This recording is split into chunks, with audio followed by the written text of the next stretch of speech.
All right, self-deprecating. Bill. Hey, Bill, I can't keep from hating myself. I have like obsessive self-hatred, and no matter what I accomplish, some dark part of my brain is always going to shit on it. You'd think some insecurity would help push me to better myself, but this is to such a severe degree, I can hardly function because of the resulting anxiety and stress. I have a feeling you can relate to an amount of this. Yeah, you really went out on a limb there. Especially since you're also a musician and shit on your playing ability as much as I do mine, and was hoping you could offer some advice in how you try to remain positive, if you fucking even do. Thanks. Merry Christmas. All right, Merry Christmas. I hope you had a good Christmas. Well, you've actually, I think you've gone over the toughest hurdle. So one of the hardest hurdles, the first one, is actually addressing that, that you do that. One of the hardest things to do is to stand outside yourself and sort of watch your thoughts and watch how your brain is functioning rather than just thinking a thought, taking it as law, and then letting your body go into a state of anxiety and stress and all the stuff that you're talking about. What I try to do to try to stave off those demons is I just try to just analyze my thought process. When I'm starting to think negative and everything, I just kind of just almost take like a time out and just literally be like, okay, now if I actually like take that thought as law, like how is that going to make me feel and how is that going to help me? This day, whatever this day is, December 31st, 2012, is only going to happen once. Is it going to be another one in the shit column? Or I can make it positive. And then I just try and, I don't know, go to the gym, go play drums, do something fucking positive, try a new joke or something like that. But what I try not to do is fucking, I don't know, just let that thought grab me by the neck and just pull me down to the bottom of the lagoon. It's really like a choice, unless you have, I guess, some sort of clinical depression where it's literally like a chemical, at which point I'm in way over my head and you should go see a doctor. So I would, I don't know. Did your parents suck? Were they assholes? Were they always shitting on everything you did? Or maybe they loved you, but like they had a fearful way of looking at the world and they always came up with something negative. Maybe it's something like that. But at some point, you kind of got to turn the bus around. I mean, that would just be my advice. That's kind of how it works for me. But I don't know. I feel like in the middle of the night, I have my most negative thoughts. And I'm just fucking tossing and turning. And Nia told me last night, said, are you okay? She woke me up, goes, are you okay? And I said, yeah, why? She goes, you were moaning. I go, moaning? Like, moaning to me is like sexual.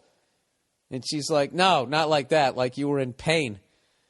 So, I don't know. But then when I wake up, I don't know. I'm always in a positive mood when I wake up.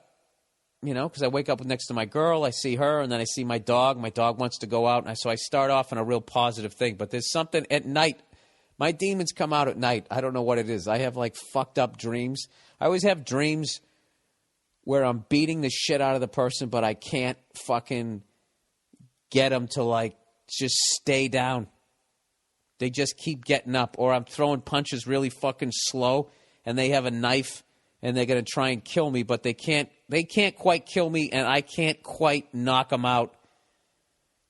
I don't know. And I don't know what any of that fucking means. And I went to therapy and all that shit. And after a while, I just, I was just like, you can't shine shit.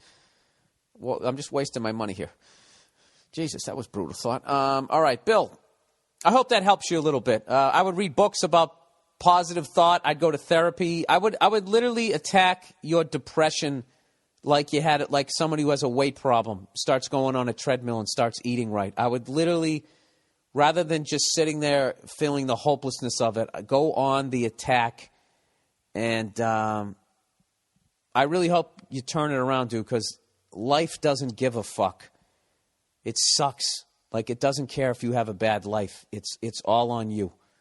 You got to come up with the game plan, and that can be overwhelming. But, like, just, you know, the whole fucking cliched one day at a time. But life doesn't give a fuck if you don't get the girl.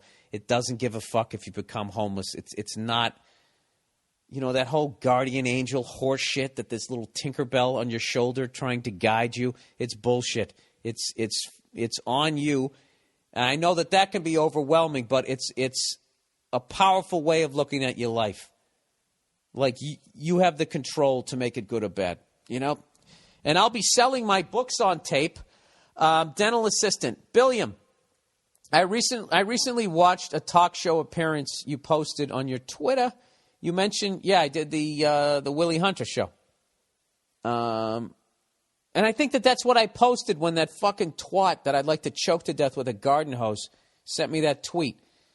It was on the Willie Hunter show. And he said, you mentioned you were a dental assistant for your father. Did you ever consider becoming a dentist? Did your father ever have ambitions for you to become anything in particular? No, my parents were great. Like, they wanted you to they didn't force anything on you. It was like whatever you wanted to do, they supported it 100%. And I remember working with my dad in the dental office when I told him that I was going to become a comedian. We were in, like, the break room, and I remember I was sitting there, like, going, like, how is this guy going to take this when he has such a classic, like, stable job here? You know, that I'm going to tell him that I'm going to fucking basically try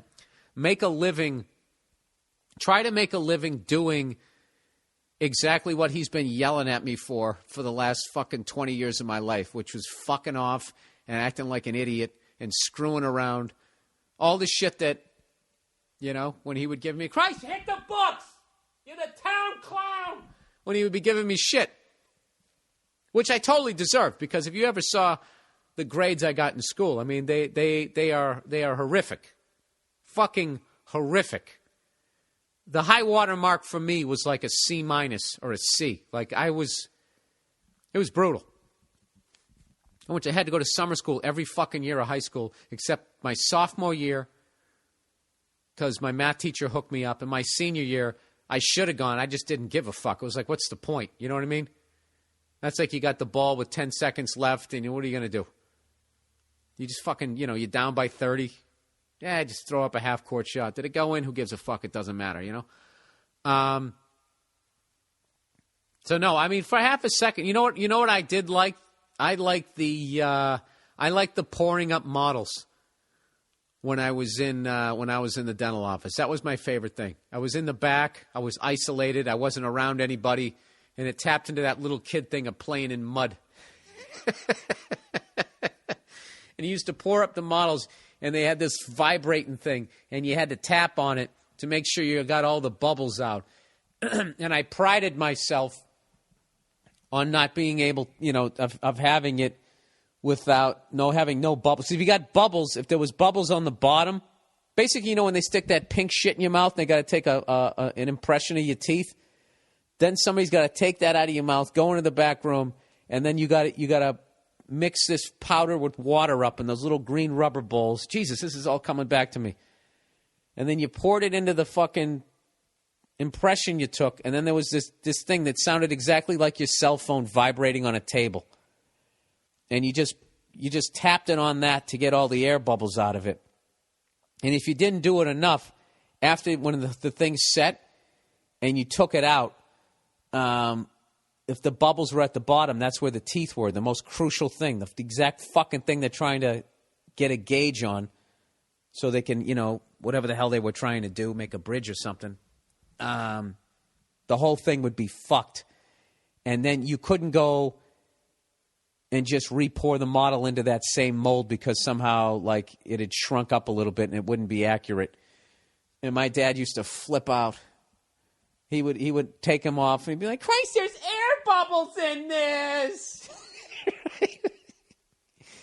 You know, and it was beyond your boss yelling at you. It was also my dad. So I already had, you know, I was going through my fucking teenage and early 20s when you're rebelling the most against your... I already had to live with the guy, and then I was working with him. It was fucking hilarious.